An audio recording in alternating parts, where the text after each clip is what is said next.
What's happening, everybody? Todd Tanner for Wrestling News Now. Continuing with part 2. How did it happen? Wrestlers who are poor. As I said in the first video, there's a ton of money to be made in the world of professional wrestling, aka sports entertainment or wrestling entertainment, whichever term you prefer to use. But it's only if you're at the top of your game. And then what do you do with that money? Do you spend it foolishly? Or do you invest it and save, knowing that you will not always be on top? I think I'm going to do a report on the wrestlers from yesteryear who went broke as well. So next up on the list, let's talk about the woman who was known as Sunny. She went from being a WWE diva to a DUI. WWE divas are a big part of the brand these days, but women in wrestling had an uphill battle to get to the recognition they currently have, which still isn't anywhere near on par with the men. But they have made strides, and one of the first names to break out in the Attitude Era of WWE back in the 1990s was Sunny. Oh, by the way, and give credit to grunge.com. So, quote, let me make sure I'm quoting the article, quote, after leaving the WWE, Sunny, whose real name is Tammy Lynch Snitch, that's S-Y-T-C-H, has had some run-ins with the law back in 2012. According to TMZ, she was actually arrested 5 times in just 4 weeks. Charges included violating a protective order and burglary. In 2016, she signed a deal with Vivid Entertainment to release an adult video, capitalizing on her WWE fame. So that's called porn, no matter what you try to call it. Stitch had been in and out of rehab several times during the same period, programs that the WWE had been paying for. However, after she criticized the treatment she was given, the WWE issued a statement saying it would no longer fund rehab for the former diva and left her to her own devices. After 3 DUIs in 2015, Snitch was arrested in March 2018 on charges of contempt of court and being a fugitive from justice.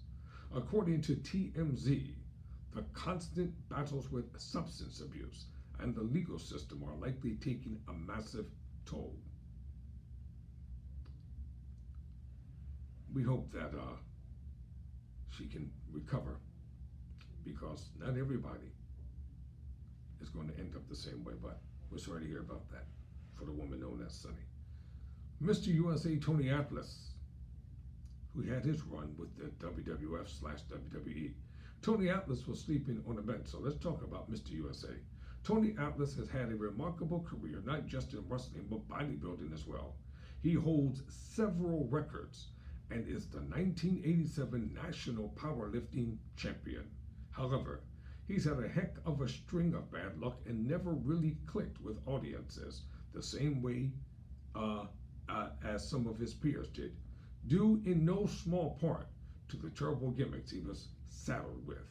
Atlas infamously portrayed Saba Zimba, one of the worst characters stereotypically that he could have ever agreed to. That was a throwback. I hated that character. Some of the crap Vince McMahon has come up with for black wrestlers is just downright disgusting.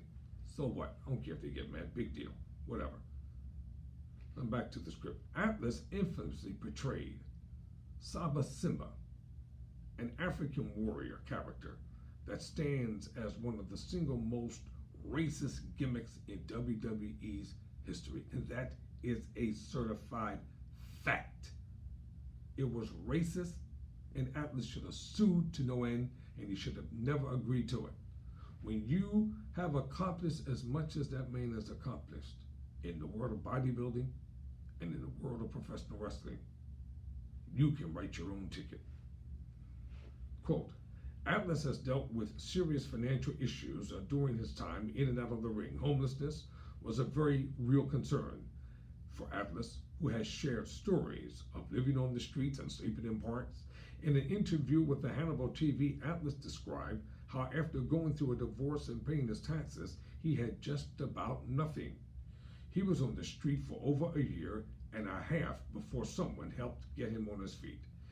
In 2018, in in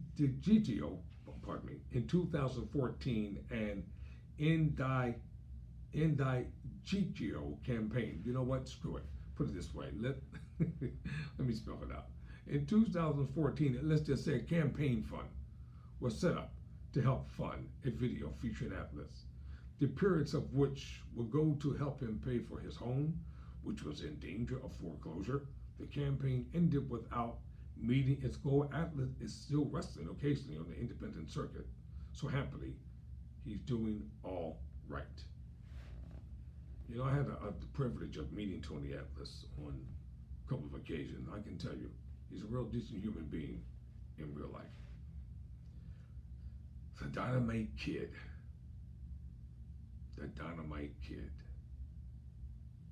Injuries caught up with him. One half of the legendary tag team known as British Bulldogs.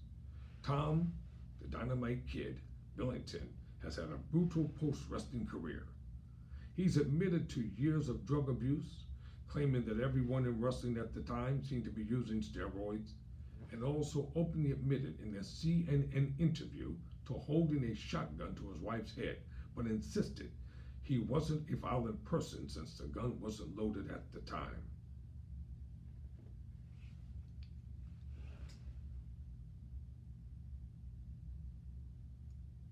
Yeah, right. Okay. With a reputation for being just as cruel inside the ring as out, the Dynamite Kid was eventually let go by the WWF. And for a time, did the independent wrestling circuit before the physical toll caught up with him. In 1986, he actually broke his back in the ring, but recovered and continued to wrestle for 5 more years against doctor's orders due to his failing health. In 1997, he collapsed at home and doctors told him they couldn't operate. He was paralyzed. This would become much worse in 2015 when Billington suffered a stroke. Billington, now wheelchair bound, wanted to return home to England, and his wife set up a GoFundMe campaign to try to raise money to cover medical care and send him home. The campaign ended after raising about $5,000. It's a wrestler known as Just Incredible, and he has had a long history of relapses. If you look at some of these wrestlers, before I continue reading, if you look at some of them, you can tell the scripted version of them from their real life persona. Like so many of his peers, Just Incredible, whose real name is J.P. Palanco, got caught up in substance abuse, unable to resist either alcohol or opioids. Palanco was very much an accident on a downward spiral of self-destruction.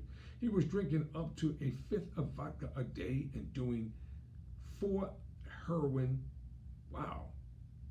because it was cheaper than the more expensive opioids he could no longer afford.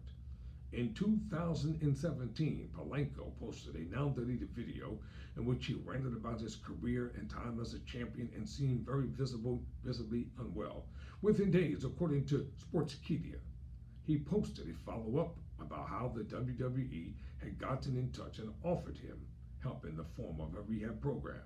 He accepted. Unfortunately, by late 2017, he had relapsed again. He showed up to a live event in Connecticut, visibly drunk. The situation was bad, and according to Pro Wrestling Sheet, you could actually hear other wrestlers asking if it was part of the show before the promoter came out to force Palanco to leave. These days, Palanco is back on the wagon, hopefully for good this time. As he told Wrestling Inc., it's not been all fame and fortune getting here, especially when he said he was working 300 days a year back in his heyday and not even making 6 figures. Factoring in all the time on the road, he said he was actually losing money. For now, I'm Todd Tanner for Wrestling News Now.